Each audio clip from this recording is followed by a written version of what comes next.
والفجر وليال عشر والشفع والوتر والليل إذا يسر هل في ذلك قسم لذي حجر ألم تر كيف فعل ربك بعاد إرم ذات العماد التي لم يخلق مثلها في البلاد وثمود الذين جابوا الصخر بالواد وفرعون ذي الأوتاد الذين طغوا في البلاد فأكثروا فيها الفساد فصب عليهم ربك سوط عذاب إن ربك لبالمرصاد فأما الإنسان إذا ما ابتلاه ربه فأكرمه ونعمه فيقول ربي أكرمن وأما إذا ما ابتلاه فقدر عليه رزقه فيقول ربي أهانن كلا بل لا تكرمون اليتيم ولا تحاضون على طعام المسكين وتأكلون التراث أكلا لما وتحبون المال حبا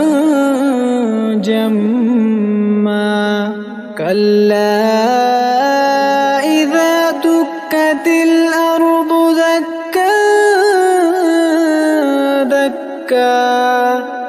وجاء ربك والملك صفا صفا وجيء يومئذ بجهنم يومئذ يتذكر الإنسان وأنى له الذكرى يقول يا ليتني قدمت لحياتي فيومئذ لا يعذب عذابه أحد ولا يوثق وثاقه أحد يا أيتها النفس المطمئنة يا أيتها النفس المطمئنة ارجعي إلى ربك راضية مرضية فادخلي في عبادي وادخلي جنتي.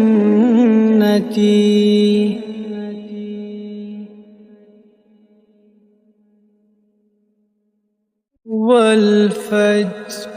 وليال عشر والشفع والوتر والليل إذا يسر هل في ذلك قسم لذي حجر ألم تر كيف فعل ربك بعاد إرم ذات العماد التي لم يخلق مثلها في البلاد وثمود الذين جابوا الصخر بالواد وفرعون ذي الأوتاد الذين طغوا في البلاد فأكثروا فيها الفساد فصب عليهم ربك سوط عذاب إن ربك لبالمرصاد فأما الإنسان إذا ما ابتلاه ربه فأكرمه ونعمه فيقول ربي أكرمن وأما إذا ما ابتلاه فقدر عليه رزقه فيقول ربي أهانن كلا بل لا تكرمون اليتيم ولا تحاضون على طعام المسكين وتأكلون التراث أكلا لما وتحبون المال حبا جما كلا إذا دكت الأرض دكا دكا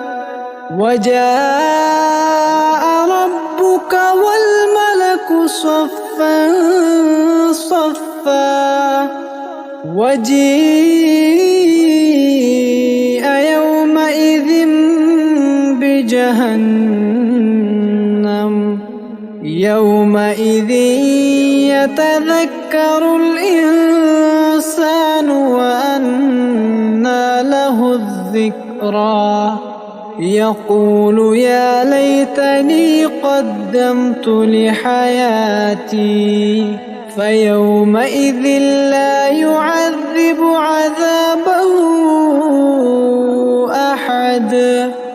ولا يوثق وثاقه